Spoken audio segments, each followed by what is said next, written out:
I'm much more familiar with some of the regulation impacting on the medical device side, and I see a lot of the pre-market, post-market regulation that's happening in the medical device space, really driving some of the, I'll say, innovative regulatory guidelines that are happening today when it comes to the medical device space.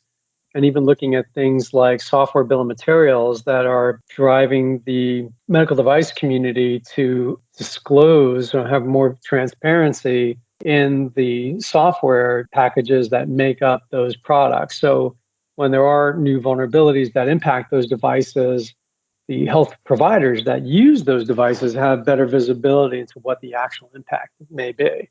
Yeah, so that is another question that I have. So I'll come back to the medical devices a bit later.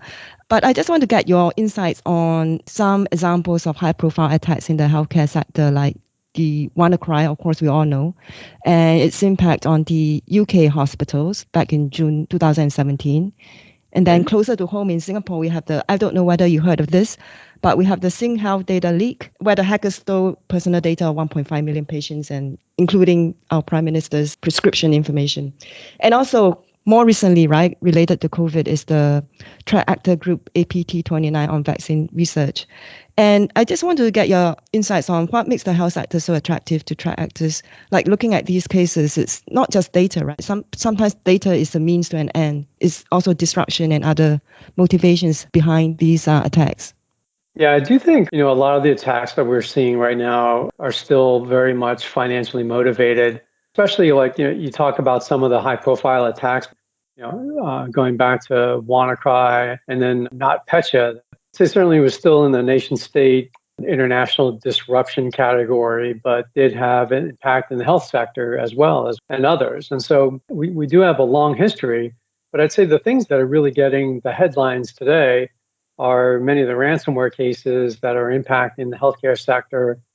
I saw some recent estimates from law enforcement in the US. The FBI says that there's 4,000 ransomware attacks happening every day, which is just astounding, just to think about that many attacks happening every single day. Wow. They said 71% of the ransomware attacks were targeting small and medium-sized businesses. And again, when I think about my time at places like Citibank and Bank of America, I mean, we had very large information security teams that were helping to protect those firms. I just see that these small and medium-sized businesses are in an incredibly bad spot because I just understand how complex and how difficult it is to protect an organization. So, I just want to make the final point about ransomware. I just see that very opportunistic type of attacks that are happening still today.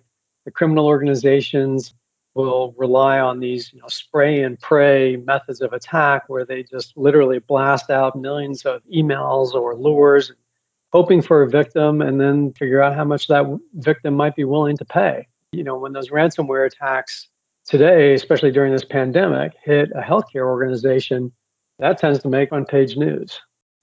So thank you, Errol, for your time today. And we will see you in Singapore in March then, next year.